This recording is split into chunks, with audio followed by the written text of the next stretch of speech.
Hujan turun tipis ketika Adi membuka kembali rumah peninggalan neneknya. Angin malam mendorong bau tanah basah lewat jendela yang pecah, masuk ke ruang dapur yang berdebu.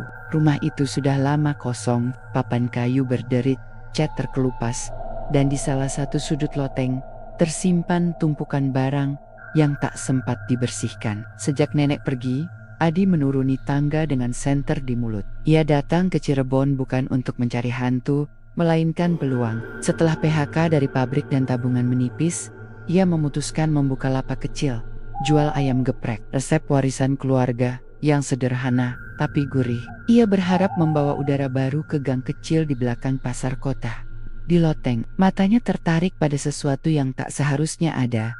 Sebuah periuk besar, hitam pekat, terbungkus kain lusuh. Bentuknya bulat, tutupnya berat, dan ada ukiran halus di pinggirnya, motif yang Adi hanya lihat sekali di foto-foto lama keluarga. Periuk itu tampak tua sekali, seolah menua bersama waktu. Saat Adi mengangkatnya, ada suara samar seperti desah, dan debu yang jatuh berputar di cahaya senter. Pas banget, gumam Adi. Bisa jadi nampan raksasa buat sambal. Ia menggosoknya dengan kain, membersihkan tanah yang menempel. Warna hitam periuk mengkilap pelan di bawah sapuan kain. Ada kehangatan tipis yang menjalar di telapak tangannya. Seperti periuk itu masih menyimpan panas dari dapur yang lama. Adi mengangkatnya keluar, membayangkan periuk itu jadi ciri khas lapaknya. Ayam geprek periuk nenek bisa jadi bahan promosi lucu. Tetangga pertama yang datang menatap periuk itu dengan mata melotot. Pak Jaya, penjual tahu di seberang gang, mengerutkan dahi. Itu periuk nenek Maimunah, katanya pelan. Dulu dipakai untuk masak waktu kenduri. Orang-orang bilang periuk itu bukan periuk biasa. Adi tertawa kecil. Oh ya, kayak apa maksudnya Pak? Pak Jaya menunduk. Suaranya hampir tak terdengar. Di desa sebelah, tempo dulu, periuk tua dipercaya dihuni makhluk. Orang tua bilang, periuk itu ibu periuk, menjaga makanan, tapi juga punya syarat. Kalau dipakai tanpa pamit, atau dipakai untuk maksud serakah, nanti ada urusannya. Adi menelan ludah. Ia bukan orang superstitious, tapi cerita-cerita kampung itu punya cara membuat bulu kuduk berdiri. Hujan semakin deras di luar. Malam itu, Adi memutuskan membawa periuk ke dapur lapaknya. Bukan untuk ritual, cuma biar ada gaya. Ia menata meja, menyalakan kompor, dan meletakkan periuk tua di sudut dengan kain bersih. Lampu neon berkedip, musik dangdut pelan mengalun dari radio kecil. Keesokan harinya, lapak itu buka. Aroma minyak panas, bawang goreng, dan sambal bercampur menjadi bau yang aneh, tapi menggoda. Langit Cirebon cerah, pasar rame. Orang-orang menyukai ayam geprek Adi. Rasanya pedas, renyah, donantah. Mengapa ada rasa gurih yang bikin ketagihan? Pelanggan yang semula cuma mampir sekali, kembali lagi, lalu mengajak teman, lalu tetangga si pekerja pasar pun ikut. Dalam hitungan minggu, antrean panjang mulai terlihat di depan lapak kecil itu. Adi tak mau mengakuinya, tapi ia curiga periuk tua itu berperan. Setiap kali ia menumis bumbu, memasukkan sambal ke periuk, lalu menutupnya sebentar untuk mencampur rasa, sambal itu berubah lebih harum, lebih halus. Ia merasa tangan dan pikirannya ringan saat memegang sendok kayu periuk itu. Seolah ada sesuatu membantu. Uang mulai masuk, pelanggan memuji, dan nama lapak menyebar. Namun ada hal ganjil yang mulai dia perhatikan. Setiap pagi, saat ia datang membuka lapak, periuk selalu tampak sedikit berbeda. Di bawah tutup hitam, ada sesuatu yang membuat Adi meringis. Bentuk yang menyerupai jeroan, seperti iris tipis. Bukan daging ayam biasa. Adi pernah melihat jeroan ayam, tapi ini lain. Bau yang keluar bukan bau bumbu, melainkan bau aneh, asin dan logam, membuat perutnya mual. Ia menutup periuk lagi sepat-sepat dan berusaha menganggap itu penyakit perasaannya karena lelah. Seorang perempuan tua yang makan sambil duduk di bangku kayu, mengamati periuk itu. Wajahnya kusut seperti kulit kering, matanya redup tapi tajam. Saat ia berdiri, ia memegang lengan Adi. Wajahnya dekat. Jangan buang apapun dari periuk itu ke sungai, katanya berbisik. Di sana Ada yang menunggu. Adi mana? Siapa yang menunggu, Bu? Perempuan itu menggeleng pelan, lalu melangkah pergi. Kata-katanya menempel di kepala Adi sepanjang sore. Malam itu, saat membersihkan tempat, ia membuka tutup periuk untuk memeriksa. Sekali lagi ada sesuatu. Bayangan kecil berwarna gelap, seperti organ kecil yang lengket pada sisi periuk. Ia mengambil sendok kayu, disentuh sedikit, lalu langsung dijauhkan. Ada rasa aneh di lidahnya, seperti rasa logam dingin. Ini pasti mimpi, Adi membatin. Keesokan harinya, seorang pemuda bernama Dito datang makan siang. Dito punya tawa besar dan sering bercanda ketika menunggu pesanan. Ia pesan porsi ekstra sambal. Ia makan cepat, berkeringat, dan menepuk perut sambil tersenyum. Ia bilang, "Bro, rasanya kayak makan di rumah nenek." Nagih. Malamnya, Dito tidak pulang. Tidak ada yang melihatnya selepas makan. Teman-temannya menyangka ia mabuk atau terlambat kerja. Tapi satu pelanggan yang lalu lalong membawa kabar aneh ke lapak Adi. Dito terakhir terlihat berjalan ke arah pasar, menatap ke dalam lapak sejenak, lalu menghilang ke gang kecil antara rumah toko. Tidak ada jejak darah, tidak ada suara, hanya jejak sandal yang tiba-tiba berakhir di ambang rumah kosong. Kabar itu menyebar cepat. Wajah pelanggan yang biasanya ceria berubah tegang ketika melewati lapak Adi. Ada bisik-bisik, "Hati-hati makan di sana," kata seorang ibu. "Mungkin cuma kebetulan," jawab yang lain, tapi suaranya tak meyakinkan. Adi mulai cemas. Ia mengunci periuk tiap malam, tapi rasa dingin selalu mengitari dapurnya. Ia bermimpi melihat sosok perempuan berkebaya, matanya kosong, berdiri di sudut dengan periuk di pangkuan. Di mimpinya sosok itu membuka tutup periuk, menunjukkan sesuatu yang berkilat, lalu berbisik, "Kenapa kau ambil semua itu?" Pagi berikutnya, Adi menemukan catatan kecil di lantai dekat periuk. Tulisan tangan itu samar, seperti dilukis dengan arang. "Kembalikan apa yang bukan hakmu." Ada noda kecil di pojok kertas, noda yang warnanya tak bisa ia pastikan. Jantungnya berdegup kencang. Tetapi lapak tetap ramai. Orang-orang terus datang. Tak peduli kabar hilangnya Dito, mereka tertarik pada rasa yang membuat mereka ingin kembali. Uang terus bertambah, dan Adi tahu betul godaan untuk menutupi rasa takut dengan kesibukan. Namun setiap kali ia memakai periuk, ada bisikan lirih di belakang telinganya. Kata-kata tak jelas yang membuatnya menoleh. Hanya menemukan kaca yang memantulkan bayangan sendiri. Di desa-desa Cirebon ada cerita-cerita lama tentang periuk yang hidup, ibu periuk yang memberi rezeki dengan syarat. Biasanya syarat itu tidak tertulis. Orang-orang tua hanya menasehati, "Selalu beri sesajen kecil, jangan lupa ucap terima kasih, jangan serakah." Adi tak pernah menaruh sesajen. Ia pikir itu kebodohan, tapi sekerong ketika jejak Dito menghilang entah kemana. Dan ketika periuk itu semakin memberi, ia mulai meragukan pilihannya.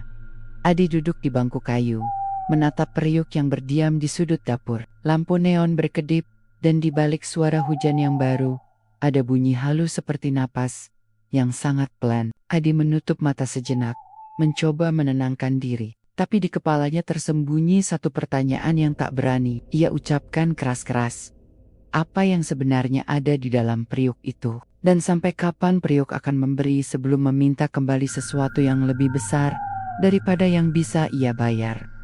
Kabar tentang hilangnya Dito seperti kabut yang makin menebal. Di pasar, di warung kopi, sampai di masjid, orang-orang membicarakan hal itu dengan nada yang berbeda. Ada yang takut, ada yang penuh rasa ingin tahu. Malam pertama setelah kabar itu, Adi hampir tidak tidur. Ia duduk di depan periuk, menatap tutup hitamnya yang tampak tenang, padahal hatinya berisik. Lampu neon menggantung goyah, bayangan periuk memanjang di dinding, seperti menunggu sesuatu. Pagi-pagi sekali, sebelum buka, Adi membuka tutup periuk untuk menyiapkan sambal. Sekilas, bentuk yang biasa muncul di dasar periuk terlihat lagi. Namun kali ini lebih banyak seperti serpihan-serpihan kecil, lembab, dan berwarna keunguan.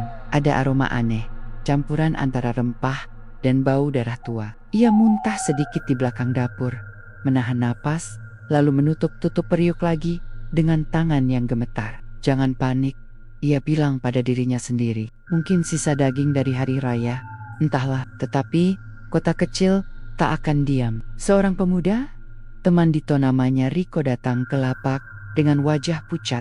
Matanya merah seperti kurang tidur. Ia menatap Adi panjang, lalu menatap Periuk. "Apa kau lihat sesuatu waktu Dito makan?" tanya Riko dengan suara serak. Adi menggeleng. "Tidak, dia makan, lalu pergi." "Itu saja." Riko menarik napas panjang, suaranya hampir patah. Dia bilang, "Sambalnya beda." Dia bilang, "Rasanya kayak rumah nenek. Terakhir kali aku lihat, dia menatap Periuk itu lama sekali. Seolah ada yang bicara." Kata-kata Riko menusuk. Adi merasakan sesuatu menggerayangi lehernya. Hangat, lalu dingin. Ia mencoba menghibur Riko, menceritakan bahwa mungkin Dito cuma pergi jauh. Riko pergi tanpa jawaban meyakinkan. Namun sebelum pulang, ia menaruh sesuatu di meja Adi. Sebuah kantong plastik kecil berisi sehelai kain putih.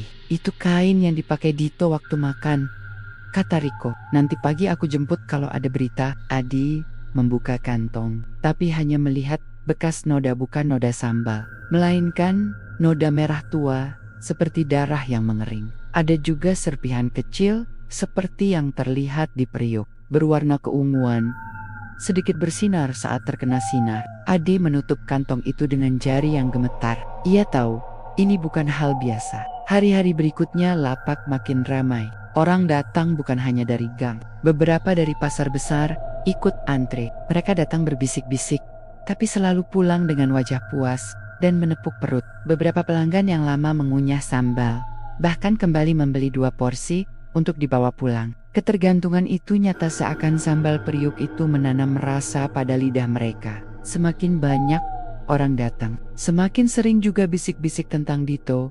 Polisi datang menanyakan laporan hilang, menulis keterangan, memeriksa rekaman CCTV di sekitar pasar. Sayangnya, tidak ada rekaman yang menunjukkan apa-apa selain jejak langkah biasa. Tidak ada tanda perkelahian, tidak ada darah, tidak ada saksi yang melihat kejadian aneh. Kasus itu perlahan menjadi kabut yang menghilang di antara tumpukan lembar berita. Malam, saat lapak tutup dan lampu meredup, Adi sering mendengar bunyi halus dari Periuk. Awalnya hanya seperti desah, kemudian seperti ketukan sangat lembut. Ketika ia mendekat, suara itu berhenti. Ketika ia menjauh, suara itu kembali. Seperti ada yang mengetuk ritme yang menunggu jawaban. Suatu malam, ia memberanikan diri meletakkan telapak tangannya. Ditutup Periuk, tak ada panas, cuma dingin yang menembus kulitnya. Ia mendengar lagi suara itu lebih jelas seperti napas kecil, lalu bisikan samar, "Kembalikan." Adi terperanjat, melepaskan tangan secepat kilat. Nafasnya tersengal, jantungnya berdegup seperti gendang. Ia menyalakan semua lampu, menengadahkan kepala pada genteng yang bocor, mencari penjelasan masuk akal. Tetapi akal sehatnya berantakan di hadapan pengalaman yang berulang. Keesokan hari, seorang ibu hamil yang biasa makan di lapak itu datang sendirian. Wajahnya tenang, seperti wanita yang membawa rahasia. Ia memesan porsi kecil, duduk, makan perlahan. Setelah selesai, ia menatap Adi dan berkata, "Kalau Periuk itu memang punya roh, sebaiknya kau beri sesuatu, bukan banyak, hanya tanda terima kasih." Adi terdiam. "Apa yang harus saya beri?" Ibu itu mengeluarkan sebutir telur ayam kampung dari tasnya, meletakkannya di meja kecil antara dapur dan tempat duduk. "Telur sebagai tanda. Jangan buang apapun yang keluar dari Periuk ini ke sungai atau halaman orang. Itu aturan lama." Kalimat itu mengangkat memori Adi pada nasihat tetangga. Jangan buang apapun ke sungai, yang dulu ia anggap tak lebih dari mitos. Ia menatap Periuk, menimbang antara akal dan rasa takut. Malam itu, ia membeli beberapa telur kampung, meletakkannya di dekat Periuk sebelum tidur, dan membakar kemenyan seadanya dari kios di pasar. Ia mengucap lirih, "Terima kasih," meski suaranya terdengar canggung. Kemudian ada peristiwa yang membuat seluruh lapak gemetar. Seorang anak kecil, bocah tukang es, masuk ke lapak karena lapar dan memohon 1 porsi kecil. Adi menyiapkannya tanpa pikir panjang, menyerahkan piring kecil berisi ayam geprek. Anak itu menghabiskan dengan cepat, lalu menatap Periuk, seperti sedang memandang sesuatu yang hanya bisa ia lihat. Ia tersenyum, lalu menjerit bukan karena sakit tetapi ketakutan. Ia menunjuk ke arah dapur dan meraung, "Ibu, ada yang mau pulang?" Orang-orang menoleh, melihat ke arah periuk, namun tak ada apa-apa yang tampak oleh mata mereka. Bocah itu lari keluar, menyisakan piring berantakan. Kegeraman orang ramai berubah jadi ketakutan. Beberapa orang mulai menuduh Adi membawa sesuatu yang jahat. Seorang lelaki paruh baya yang sering meremehkan tahayul datang memaksa membuka periuk dengan tongkat besi. Ia menuntut bukti. Adi yang lelah dan bingung menolak, tapi didesak. Ia terpaksa membuka pintu periuk di depan orang banyak. Waktu tutup terangkat, udara dingin menggulung seperti kabut. Bau berbeda meledak. Bukan hanya rempah, tapi aroma sesuatu yang asing, seperti besi lama dan tanah basah. Di dasar periuk terhampar sesuatu yang membuat sebagian orang mundur. Potongan kecil yang menyerupai jaringan halus, mengkilap, berwarna keunguan, berbau logam. Beberapa orang pingsan, yang lain memegang mulut mereka. Seorang wanita menjerit, "Itu bukan jeroan ayam." Lelaki paruh baya yang memaksa membuka periuk menatap Adi, seperti ingin memukulnya. Polisi dipanggil lagi. Kali ini mereka membawa sarung tangan, flashlight, dan alat penyelidikan. Namun ketika mereka mencoba mengambil sampel, tangan mereka menjauh sendiri. Alat-alat itu terasa dingin seperti masuk ke air es. Seorang polisi yang tampak tegar menutup mulutnya, matanya berkaca-kaca, lalu meletakkan sarung tangan. Kita butuh dokter hewan, atau mungkin ahli lain," katanya gugup. Malamnya, seseorang menempelkan selebaran di tiang listrik dekat pasar. Foto Dito dan tulisan besar hilang dengan tanggal. Di bawahnya ada catatan tangan, "Jangan makan yang tak kau hargai." Tanda itu menambah ketegangan. Orang-orang mulai mengurangi kunjungan, tetapi beberapa orang yang sudah kecanduan tetap datang diam-diam di malam hari. Adi, yang dulu bangga karena usaha kecilnya, kini merasa diselubungi rasa bersalah yang berat. Ia menutup lapak beberapa hari, menyingkirkan periuk ke gudang belakang, dan menutup pintu rapat-rapat. Namun, ketenangan itu tidak lama. Malam pertama di rumah, ia terbangun oleh suara gemerincing seperti sendok beradu di dalam gelap. Dari gudang, ada cahaya samar. Sesuatu mengetuk perlahan pada pintu. Ritme itu sama dengan yang ia dengar dari periuk. 3 ketukan, jeda, 2 ketukan. Adi mendekat, napasnya berputar-putar. Ia membuka pintu gudang setengah, dan di sana, di balik tumpukan kain dan peralatan periuk tua itu berdiri sendiri. Tutupnya sedikit terbuka, dan dari celah itu ada aroma lembut, sekaligus memikat. Di sisi periak, sesuatu seperti bayangan wujud perempuan muncul sesaat. Mata redup memandang Adi, lalu lenyap. Seketika seluruh tubuh Adi gemetar, seperti diseret oleh arus takdir. Ia merasa ada tuntutan tak tertulis mengalir, sesuatu ingin ditukar. Di bawahnya, di lantai, tergeletak sehelai kertas baru tulisan tangan yang serupa dengan sebelumnya. "Sudahkah kau bayar hutangmu?" Adi menunduk, meraih kertas itu dengan tangan yang gemetar. Di balik kata-kata itu, ia merasakan sesuatu yang jauh lebih besar daripada rasa takut, rasa menyesal yang merayap pelan. Di luar, hujan turun lagi, lebih deras dari sebelum-sebelumnya, seolah langit sendiri mencuci dosa-dosa yang tak terlihat. Adi berdiri di depan periuk, kertas di tangan, dan di dalam dada ada 2 pilihan yang menekan: menutup mata dan membiarkan semuanya berjalan, atau membuka rahasia masa lalu keluarga yang mungkin menjadi kunci untuk menyelamat Dito. Jika Dito memang masih bisa diselamatkan. Di udara malam, terdengar lagi bisikan samar yang kini bukan hanya berkata kembalikan, tetapi juga bayar VYOX@satorix.id.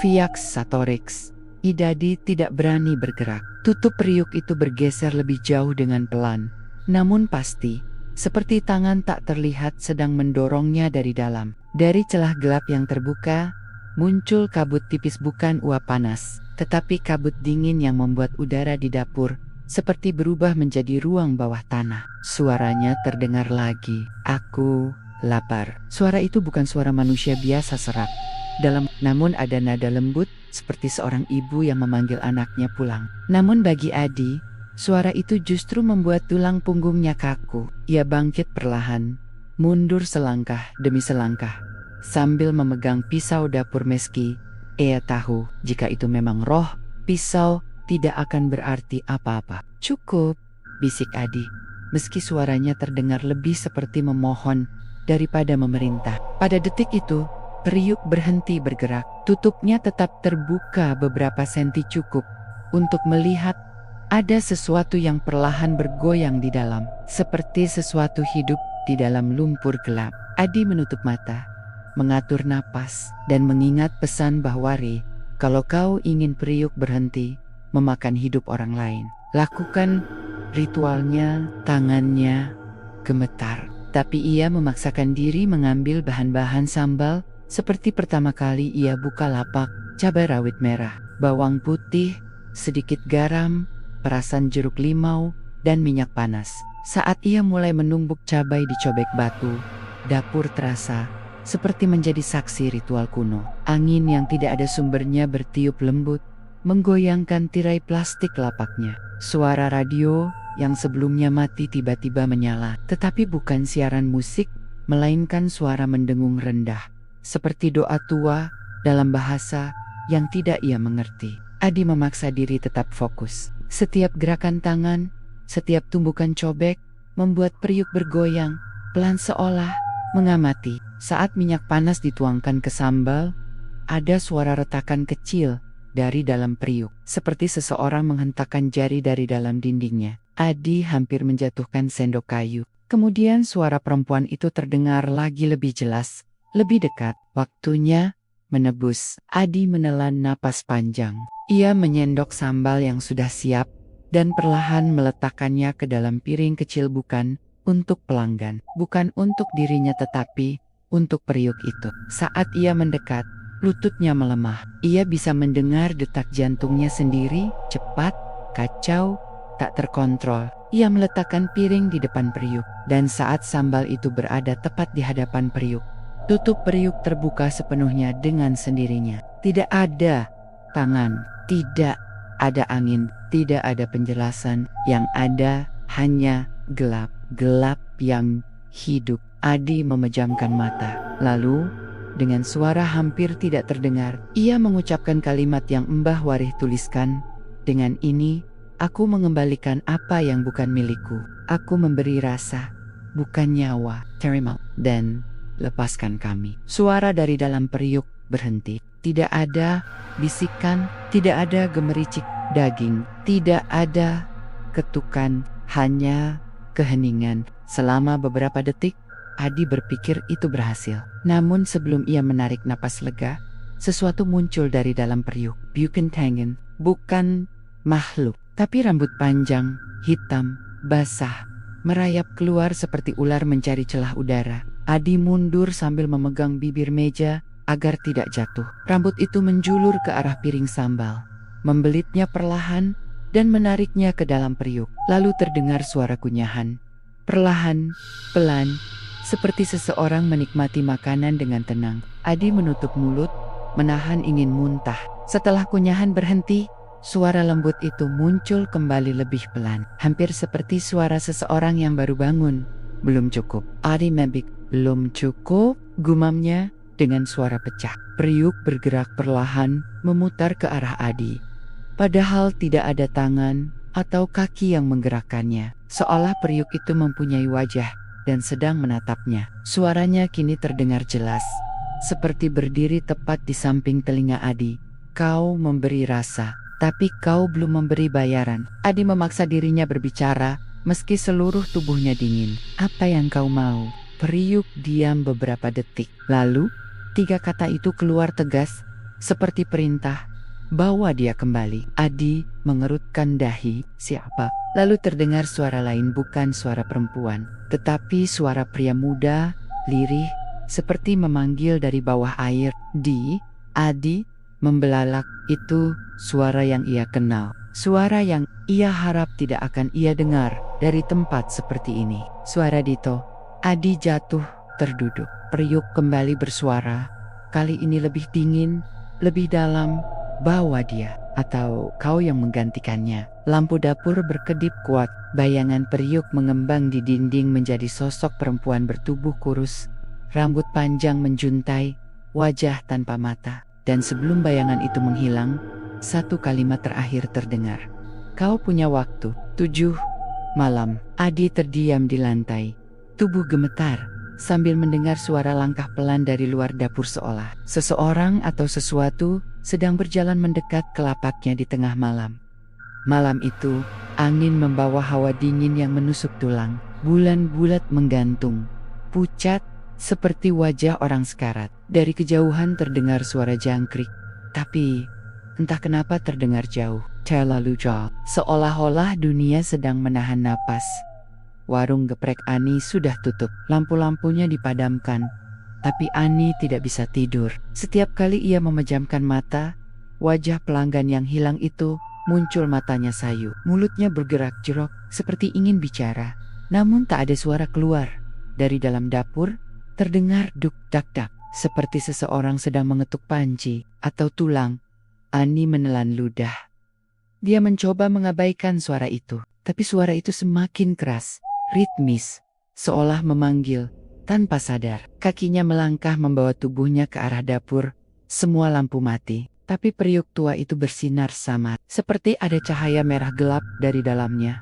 Ani berhenti, tangannya gemetar. Jangan dibuka. Suara itu terdengar tepat di belakang telinganya. Ani tersentak dan memutar tubuhnya, tapi tak ada siapa-siapa. Dunianya terasa semakin sempit. Nafasnya berat, jantungnya berdebar kencang. Namun rasa penasaran mengalahkan ketakutannya. Dengan tangan gemetar, ia mendekat. Bau anyir terasa semakin tajam. Sesekali ada aroma sambal dan ayam goreng, tapi bercampur dengan bau darah manusia. Ia menyentuh penutup periuk itu, hangat, seolah ada sesuatu hidup di dalamnya. Dengan menarik napas panjang, ia membuka tutup periuk pelan-pelan. Krek, dan seketika itu, udara di ruangan berubah. Bau busuk menyergap wajahnya. Di dalam periuk, bukan berisi nasi atau bumbu, melainkan daging yang masih segar, merah, basah, dengan lemak putih menyembul di sela potongan. Bukan daging ayam, bentuknya terlalu besar, bagian-bagiannya seolah menyerupai organ tubuh manusia. Ani mundur sambil menutup mulut, tapi periuk itu bergerak, seperti ada sesuatu di dalamnya yang hidup.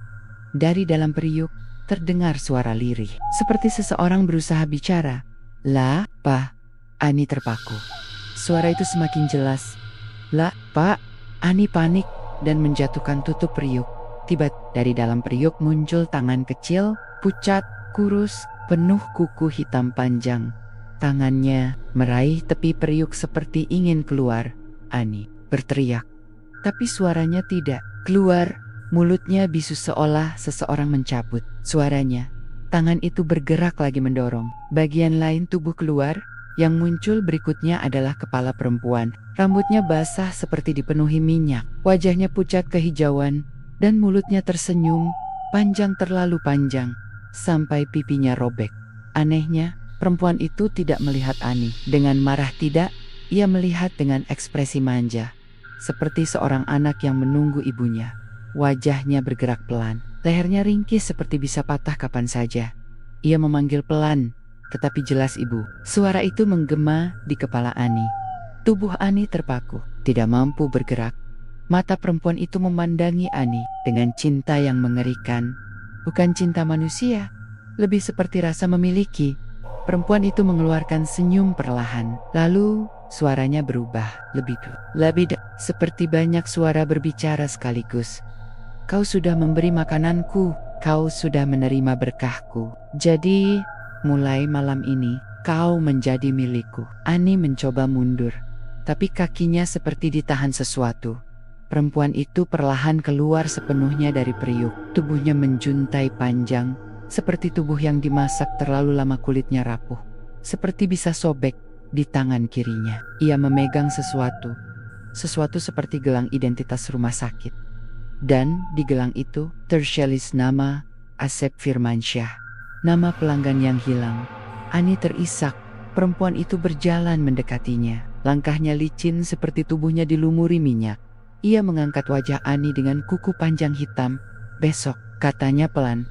"Ambil satu lagi." Ani menggeleng cepat. Air mata jatuh. Tubuhnya gemetar ketakutan. Perempuan itu hanya tersenyum lebih lebar sampai kulit pipinya robek lebih dalam lagi. "Kalau tidak, aku yang akan mengambil seseorang untukmu." Dan dalam sekejap, wanita itu kembali masuk ke dalam periuk. Seolah tubuhnya meleleh dan ditelan.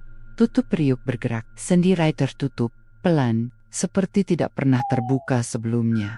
Dapur menjadi hening. Tidak ada suara, tidak ada gerakan, hanya satu hal yang tersisa. Bisikan, "Sanggap hal." "Besok, satu lagi." Ani jatuh terduduk, dan malam itu untuk pertama kalinya semenjak ia membuka warung, Ani akhirnya menyadari kesuksesan yang ia dapat. Bukan hadiah, tapi perjanjian, dan tidak ada jalan keluar. Malam itu Ani tidak tidur sampai pagi. Tubuhnya gemetar, matanya merah, dan kepalanya penuh suara-suara yang tidak bisa ia usir. Bahkan ketika ia menutup kupingnya dengan kedua tangan, suara itu tetap terdengar dari dalam kepalanya. "Besok, suara itu tidak pernah hilang. Jam menunjukkan jam 5:31 ketika ayam jago dari rumah tetangga berkokok. Biasanya suara itu menandakan permulaan hari yang normal. Tapi pagi itu justru terasa seperti ancaman, seolah dunia sedang menghitung mundur. Ani menarik napas panjang, mencoba tenang. Ia memutuskan untuk kembali mengecek periuk itu. Berharap semuanya hanya mimpi-mimpi buruk yang diperparah rasa bersalah dan stres. Tapi saat ia mendekat ke dapur, bau anyir itu langsung menyambutnya lagi. Periuk itu kini tidak memancarkan cahaya merah, namun tetap terasa hidup. Tangannya gemetar saat menyentuh tutupnya. Ketika ia membuka, isi periuk itu kosong. Tidak ada jeroan, tidak ada darah, tidak ada perempuan mengerikan, kosong. Namun, di dasar periuk, terdapat sesuatu yang membuatnya membeku. Sebuah gigi manusia, masih utuh, masih berdarah. Ani menjatuhkannya dan berlari mundur sambil menahan muntah. Tidak, ini sudah gila, gumamnya. Namun sebelum ia sempat menenangkan diri, ponselnya bergetar. Sebuah pesan WhatsApp masuk. Pengirimnya tidak dikenal. Nomornya tidak ada nama, hanya angka acak. Isi pesannya hanya satu kalimat. "Sudah siap Bukalapak?" Ani ia belum membalas ketika pesan kedua masuk. "Jangan lupa, yang dipilih harus datang hari ini." Jari-jarinya bergetar. Ia membalas dengan cepat. "Siapa kamu?" Tidak ada jawaban. Ia mengetik lagi. "Aku tidak mau melanjutkan ini. Berhenti. Aku mau keluar." Beberapa detik kemudian muncul balasan. Tidak ada kata keluar. Lalu satu pesan terakhir. Emoji itu membuat tubuhnya merinding. Jam 10 pagi. Seperti biasa, warungnya mulai buka. Anehnya, atau justru sesuai pola mengerikan itu, orang-orang datang lebih banyak dari biasanya. Ada yang menunggu di meja, ada yang antri di depan, ada yang bahkan bertanya apakah ia punya cabang. Semua orang terlihat senang, ceria, berisik, seolah tidak ada yang salah. Padahal di dalam hati Ani, semua terasa hancur. Tangannya gemetar saat menggoreng ayam. Ia melihat warna minyak berubah, sesekali seperti ada kilauan merah. Tapi pelanggan tetap tersenyum puas. Beberapa bahkan menjilat jari mereka seperti kecanduan. Salah satunya seorang gadis SMA, masih memakai seragam putih abu-abu, berdiri di depan meja. Wajahnya pucat, matanya cekung, tapi senyumnya bahagia ketika mencicipi sambal Ani. "Enak banget. Sumpah, aku sampai mimpi-mimpi kepengen makan lagi." Ani menelan ludah. Ada sesuatu yang berbeda dari gadis itu. Tatapannya kosong, seperti seseorang yang tidak sepenuhnya sadar, atau seperti seseorang yang sedang dipilih. Gadis itu membuka mulut lagi. "Bu, aku boleh ke belakang? Aku mau lihat cara ibu bikin sambal." Ani merinding. Kalimat itu terlalu mirip dengan suara dalam kepalanya yang dipilih. Akan mendekat sendiri. Ani menggeleng cepat. Tidak, dapur tidak boleh dimasuki orang lain. Gadis itu hanya menatap lama, sampai akhirnya ia bertanya pelan, namun nadanya seperti bukan miliknya sendiri. "Kalau aku masuk sendiri, apa ibu akan marah?" Ani mundur satu langkah, jangan ke belakang. Suaranya bergetar. Gadis itu menatap periuk yang tertutup kain merah itu, seolah dia tahu persis di mana letaknya. Tidak ada alasan gadis itu tahu, tidak ada yang boleh tahu. Namun gadis itu tersenyum pelan, mirip seperti senyum perempuan yang muncul dari periuk semalam. Senyum yang membuat mulut tampak terlalu panjang. Lalu gadis itu berjalan menuju pintu dapur, perlahan, tidak terburu-buru, seolah mengikuti panggilan. Ani panik dan langsung menarik lengan gadis itu.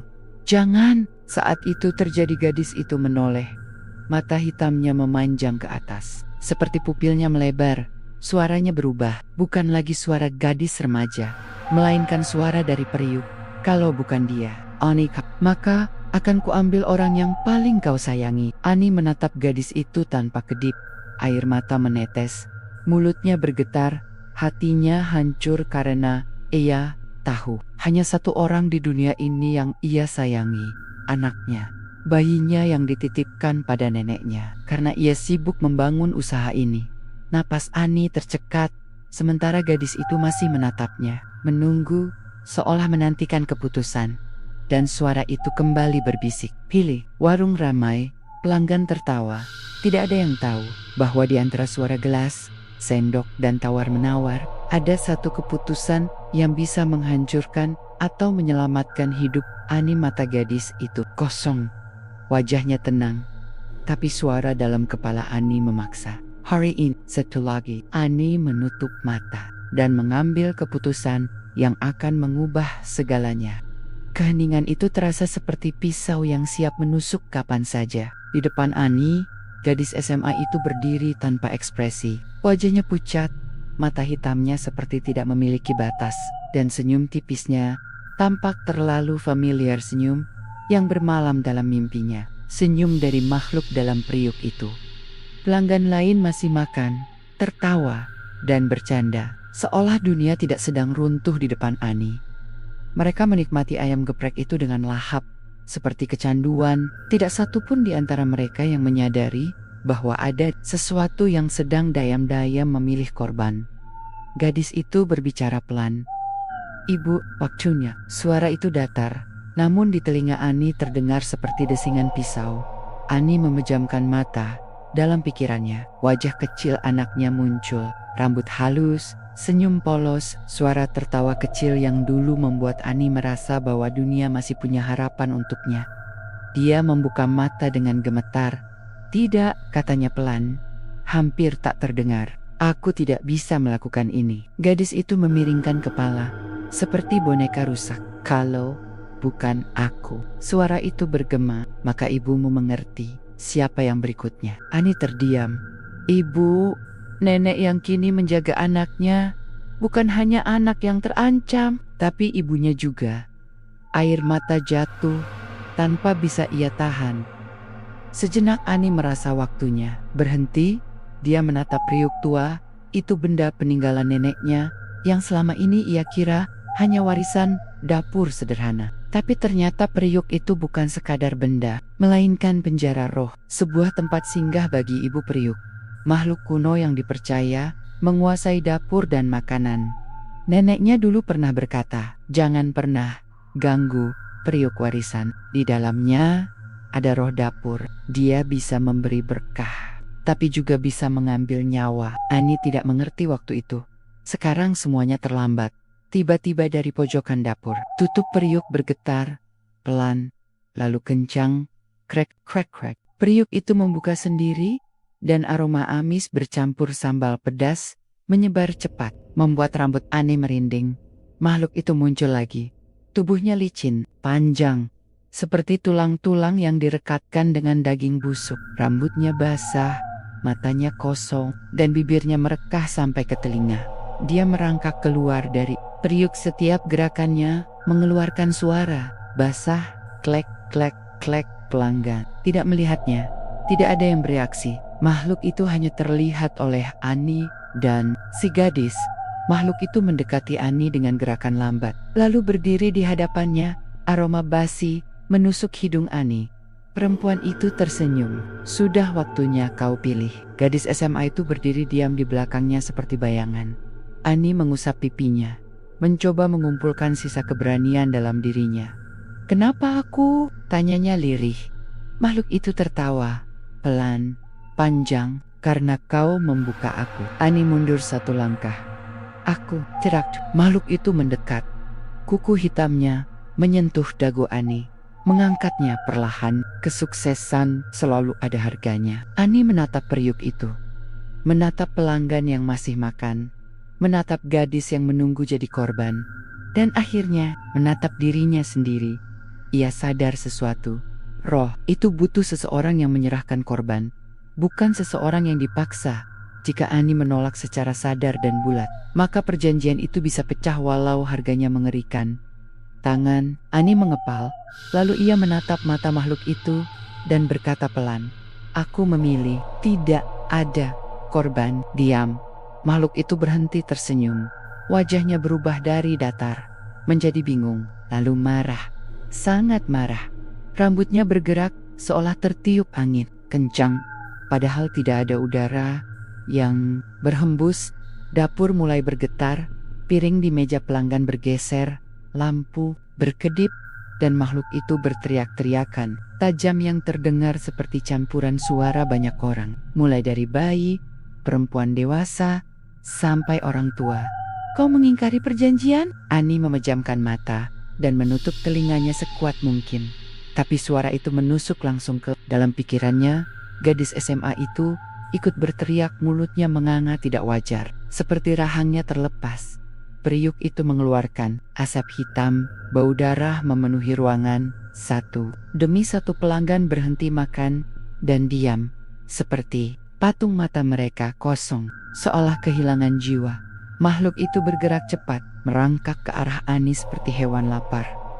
Tapi Ani berkata dengan suara yang sudah tidak lagi bergetar, "Aku tidak mau lagi. Ambil semuanya. Ambil warung ini, ambil bumbunya, tapi jangan ambil manusia." Makhluk itu terhenti. Ia menatap Ani. Dalam matanya muncul sesuatu yang tidak pernah Ani lihat. Respek atau kekecewaan. Suara makhluk itu melemah. "Kau bukan seperti pemilik sebelumnya." Ani tersentak. "Anda pemilik sebelumnya?" Makhluk itu mengangguk lambat. "Nenekmu, dialah yang dulu memberi makananku. Karena dia berhenti, dia mengorbankan hidupnya sendiri." Ani menggigit bibir. Jadi itu alasan neneknya sakit tiba-tiba dan meninggal. Makhluk itu kembali menatap Ani. "Sekarang giliranmu." Ani terdiam. Ia tahu apa maksudnya. Jika ia tidak menyerahkan korban, maka dialah korbannya. Ani menutup mata, menarik napas panjang, dan berkata pelan, "Baik." Dalam sekejap, makhluk itu memeluk Ani erat, dingin, licin, dan basah, seperti seseorang yang tenggelam di air keruh. Ani tidak berteriak, tidak meronta, hanya berbisik terakhir kali, "Jangan sentuh anakku." Tubuh Ani mulai menghitam, matanya memutih. Nafasnya berhenti. Makhluk itu masuk ke dalam tubuh Ani, perlahan seperti asap yang meresap ke dalam tanah. Dan ketika periuk itu tertutup kembali, Ani jatuh, tidak bergerak. Beberapa detik kemudian, Ani membuka mata. Tapi itu bukan lagi Ani. Senyum panjang terukir di wajahnya, berjalan perlahan ke depan warung. Pelanggan-pelanggan yang tadi diam, kini kembali tersadar seolah tidak terjadi apa-apa. Ani melihat mereka satu per satu, matanya sekarang gelap, dan suaranya berubah. "Selamat datang. Mau pedas level berapa?" Warung itu tetap buka, semakin ramai, dan tidak ada yang pernah tahu bahwa koki di balik dapur bukan lagi manusia. Di pojok dapur, periuk tua itu bergerak pelan, seolah tertawa, dan dari dalamnya terdengar suara lirih, "Besok, satu lagi."